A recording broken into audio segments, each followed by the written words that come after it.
Pembunuhan Sally Ann Bowman. Sally lahir pada 11 September 1987 di Carshalton, London Selatan. Ia adalah anak bungsu dari 4 bersaudara. Kakaknya adalah Nicole, Michelle, dan Daniel Bowman. Ia lahir dari pasangan Paul dan Linda Bowman yang kemudian bercerai. Sally adalah gadis yang multi talenta. Ia dikenal pandai menyanyi, menari, dan tampil di atas panggung. Ia adalah gadis yang memiliki semangat dan keinginan tinggi untuk memperoleh ketenaran. Dengan bakatnya, ia diterima di Brit School for Performing Arts and Technology di Croydon, sebuah perguruan tinggi seni pertunjukan yang mengasah bakat Adele dan Amy Winehouse. Dia bermimpi suatu hari dapat tampil di sampul majalah Vogue dan dapat sejajar dengan supermodel Kate Moss. Setelah lulus sekolah pada tahun 2004, ia bekerja paruh waktu sebagai penata rambut. Ia juga mencoba peruntungan di dunia model. Dengan parasnya yang cantik dan tinggi 6 kaki, karirnya terbilang mulus. Pada Januari 2005, dia bergabung dengan Pulse Model Management, sebuah agen model lokal. Dia berkesempatan menjadi model dari jam tangan Swatch dan turut andil dalam Swatch Alternative Fashion Week pada April 2005. Pada usianya yang masih remaja, Sally memutuskan untuk hidup mandiri dengan tinggal sendiri di sebuah kontrakan di Crescent, Croydon Selatan. Namun meski begitu, ia sering pulang ke rumah menjenguk kedua orang tuanya di Carshalton, Croydon, dan sesekali juga menginap. Kronologi kejadian. Pada hari Sabtu 24 September 2005, sepulang bekerja dari salon, Sally memutuskan pulang ke rumah orang tuanya untuk berakhir pekan. Nicole, kakak perempuannya, mengajaknya untuk keluar malam itu, untuk menghadiri acara ulang tahun temannya. Mereka keluar rumah pada pukul 18.00. Sally sempat berpamitan pada ibunya, dengan mengatakan bahwa ia menyayanginya, dan dibalas dengan hal serupa oleh ibunya. Pada pukul 22.00, mereka pergi ke Lloyd's Bar yang terletak di Jalan Raya Croydon. Mereka berpesta sampai pukul 1 dini hari. Setelah meninggalkan bar, Sally menunggu di luar selama 15 menit sebelum pergi ke rumah kakaknya dengan menggunakan taksi. Tak lama setelah tiba, Sally menghubungi mantan pacarnya, Louis Proston, yang saat itu berada di klub malam The Works di Kingston. Dia setuju untuk menjemputnya dan membawanya pulang setelah dia memberitahunya bahwa Nicole telah ditangkap karena berkelahi. Sally kembali naik taksi ke pusat kota Croydon, di mana Proston menjemputnya sekitar pukul 2.20 dan mengantarnya ke rumah kontrakannya di Blenheim Crescent.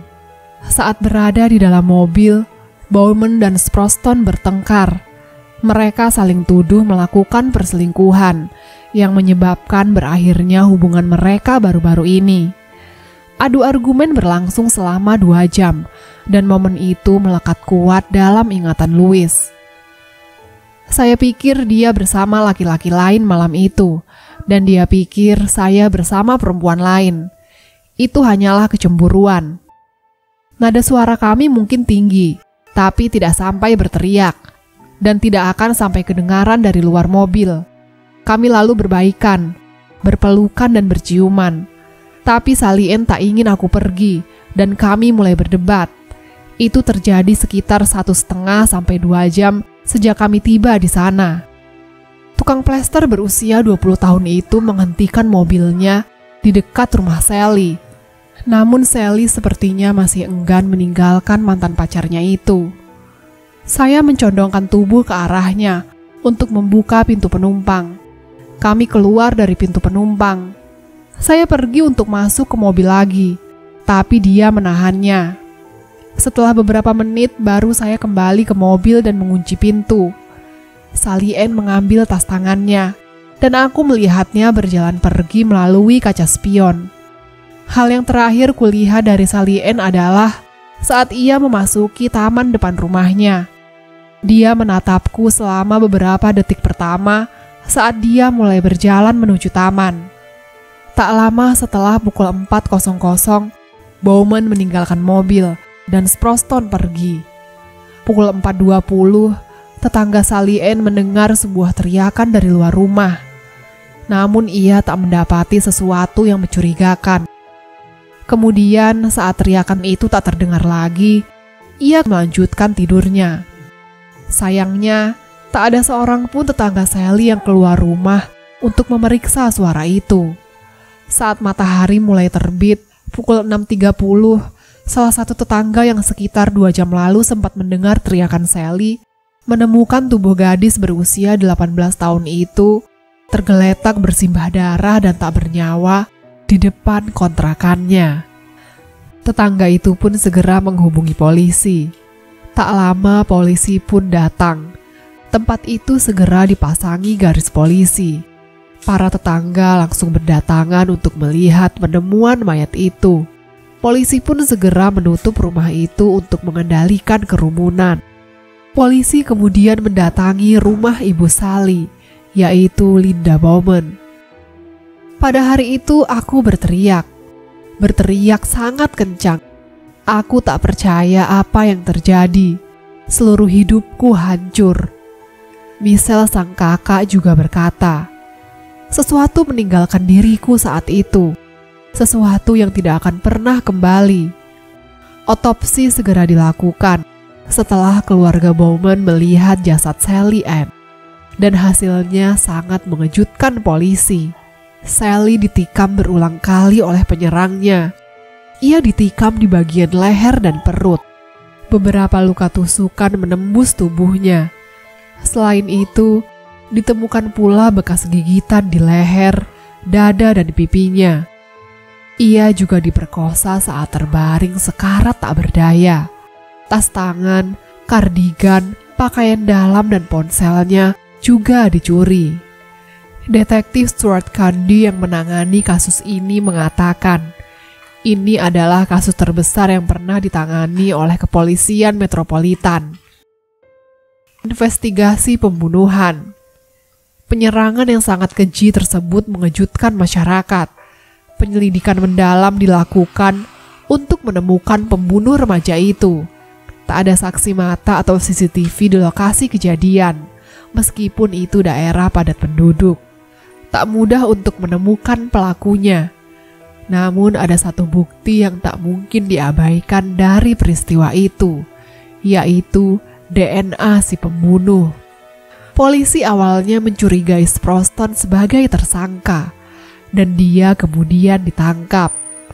Ini diketahui karena dia mengancam Sally lewat telepon jika berani bertemu pria lain. Namun setelah ditahan selama 4 hari, DNA Sproston tak cocok dengan sampel yang ditemukan di TKP, dan dia dibebaskan tanpa dakwaan. 27 Februari 2006, hampir 5 bulan setelah peristiwa pembunuhan Sally, tes DNA dilakukan di seluruh Croydon. Dari 340.000 orang yang tinggal di daerah itu, 771 pria mengikuti tes DNA secara sukarela. Namun polisi belum menemukan siapa pelakunya. Mereka menemukan jalan buntu dan kasusnya mandek. Sementara itu, Sabtu di bulan September kala itu adalah malam bagi banyak orang di daerah Croydon. Ada lebih dari 150 pub yang bisa dipilih untuk menghabiskan malam, atau sekedar berkumpul dengan teman-teman di kota itu. Malam itu, saat Sally Ann berpesta di Lloyd's Bar di Jalan Raya Croydon, perayaan lain terjadi 2 mil di ujung jalan. Mark Dixie, seorang pemuda berusia 35 tahun, sedang merayakan ulang tahunnya bersama teman-temannya di sebuah pub kastil Windsor. Mereka menghabiskan malam dengan berpesta di tempat itu. Setelah minum-minum dan menggunakan obat-obatan, Dixie dan teman-temannya meninggalkan pub sekitar pukul 2.30 pagi dan kembali ke rumahnya di Avondale Road. 9 bulan kemudian, pada tanggal 15 Juni 2006, di sebuah bar di Crawley, West Sussex, sedang diadakan nonton bareng pertandingan sepak bola antara Inggris versus Trinidad dan Tobago di Piala Dunia FIFA. Seseorang tersandung dan tak sengaja menumpahkan minumannya ke baju seorang pria. Pria itu marah dan langsung memukul orang tersebut, dan terjadilah perkelahian. Polisi segera datang, menangkap dan mengambil sampel DNA-nya, tak peduli seberapa kecil kejahatan yang dilakukan pada saat itu. Pria itu diketahui bernama Mark Dixie. Dixie menangis saat diinterogasi polisi, membuat geli para petugas. Namun kemudian, alasan kecemasannya menjadi sangat jelas. Setelah selama 2 minggu memeriksa DNA Mark Dixie dan menghubungkannya pada sistem, ternyata DNA-nya cocok dengan sampel yang ditemukan pada tubuh Sally Ann Bowman. Dixie ditangkap di tempat kerjanya saat sedang merokok. Selama penggeledahan di tempatnya, polisi menemukan gambar Sally Ann dan rekaman Dixie melakukan masturbasi di atasnya. Koki pub itu mengaku tidak bersalah atas pembunuhan gadis berusia 18 tahun itu. Dia diadili di Old Bailey pada Februari 2008. Di persidangan, Dixie mengaku bahwa ia mengunci teman-temannya di kamar tidur, kemudian meninggalkannya tanpa mereka sadari. Ia juga mencoba menghilangkan DNA-nya dari tubuh Sally dengan menggunakan debu semen bangunan. Ia menutupi bekas gigitan dan menuangkannya ke tenggorokannya. Dixie juga mengaku bahwa ia dulu tinggal hanya beberapa pintu tak jauh dari rumah Sally. Dia kemudian mengaku memperkosa Sally saat ia terbaring tak berdaya. Namun ia tak mengakui membunuh remaja itu. Ia berkata bahwa ia menemukannya tak sadarkan diri dan memanfaatkan situasi tersebut. Ia baru menyadari Sally sudah mati ketika ia menggigit pipinya. Pada 22 Februari 2008, setelah dibutuhkan waktu 3 jam bagi juri untuk mempertimbangkan, Dixie dinyatakan bersalah atas pembunuhan terhadap Sally Ann. Dia dijatuhi hukuman 34 tahun penjara dan dipindahkan ke penjara Country Durham HMP Franklin. Hukuman itu adalah salah satu hukuman minimum terlama yang pernah dijatuhkan di Inggris. Setelah pembacaan vonis, Inspektur Detektif Candy berbicara kepada pers. Mark Dixie telah dipenjara. Dapat dipastikan, masyarakat akan terlindung dari pembunuh seksual yang benar-benar berbahaya. Sally Ann adalah seorang wanita muda yang memiliki masa depan yang cerah. Mark Dixie mengambil nyawanya dengan cara yang paling mengerikan yang bisa dibayangkan. Lebih lanjut, terungkap selama persidangan bahwa Dixie tinggal di Australia dari tahun 1993 sampai 1999. Ia tinggal bersama pacarnya Sandra yang memiliki 2 putra. Pada saat yang sama, pembunuh berantai Claremont sedang berkeliaran di Perth, dan saat itu untuk sementara waktu, Dixie dan si pembunuh dianggap orang yang sama, meskipun DNA-nya menegaskan bahwa ia bukanlah si pembunuh berantai. Namun, ternyata ada orang lain yang disakiti oleh Dixie. Dixie sang koki memiliki catatan kriminal yang panjang, termasuk perampokan, pelecehan seksual, dan penyerangan terhadap petugas polisi. Dia menggunakan nama samaran seperti Mark Down, Stephen McDonald, dan Sam Turner. Dia dideportasi dari Australia setelah melakukan pelanggaran seksual. Pada 2015, Dixie akhirnya mengaku membunuh Sally Ann Bowman. Dia juga mengaku telah memperkosa wanita lain. Pada tahun 1987, ketika Dixie baru berusia 16 tahun, dia melakukan penyerangan terhadap seorang wanita. Ia mendorongnya ke dalam mobil wanita itu dan melakukan pelecehan seksual terhadapnya. Ia kemudian mengikatnya ke pintu, lalu membakar kendaraan tersebut. Beruntung wanita itu berhasil melarikan diri. Pada tahun 1998, seorang pelajar Thailand di Australia diancam dengan todongan pisau agar melepaskan pakaiannya.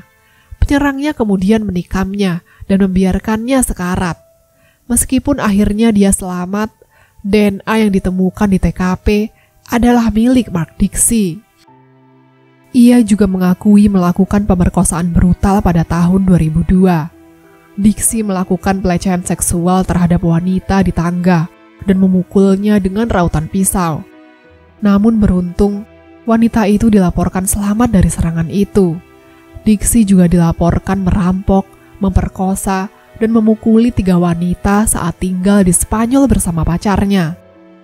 Secara total, Dixie memiliki 17 hukuman lain untuk tindakan kriminal. Dan pada tahun 2017, Dixie dijatuhi 2 hukuman seumur hidup lagi untuk serangan seksual pada tahun 1987 dan 2002. Ada kritik pada saat itu, mengapa pihak berwenang di Australia tidak memasukkan Mark Dixie ke penjara, atau setidaknya pada daftar pelanggar seks untuk kejahatannya.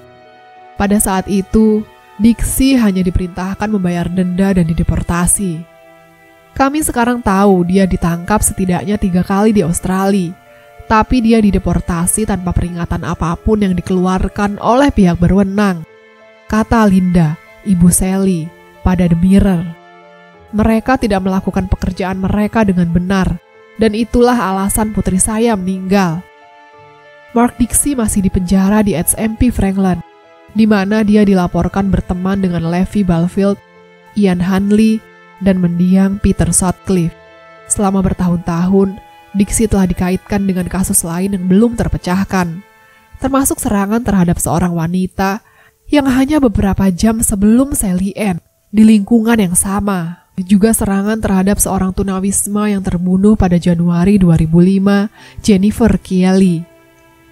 Mark Dixie sekarang berusia 50 tahun dan tidak mungkin untuk melihat dunia luar lagi. Selama ini motifnya sering dipertanyakan. Dia adalah pria yang tinggi, tampan, dan tidak kekurangan pengagum wanita. Ternyata, masa kecilnya adalah alasan utama tindakannya. Pada usia 18 bulan, ayah Dixie meninggalkan keluarganya dan tidak pernah kembali. Sebagai gantinya, ayah tiri barunya, Ronald McDonnell, tinggal bersama mereka. Ia melecehkan Dixie dan memukulnya dengan kejam. Ketika Dixie berusia 12 tahun, ia ditinggalkan di tangga panti asuhan oleh ibunya di Streatham. Ia dirawat dan mulai merampok orang pada usia 16 tahun. Beruntung wanita itu selamat dan melaporkan kejadian tersebut kepada polisi, dan dia dijatuhi 6 minggu masa tahanan. Ia meninju wajah seorang guru ketika dia berusia 15 tahun dan dikeluarkan dari sekolah. Kekerasan berlanjut hingga dewasa. 3 minggu sebelum pembunuhan Sally Ann, Dixie diusir dari rumah yang ia tinggali bersama pacar dan putranya yang masih kecil. Ia kemudian naik bus ke Amsterdam, di mana ia menggunakan narkoba dan berpesta sampai uangnya habis.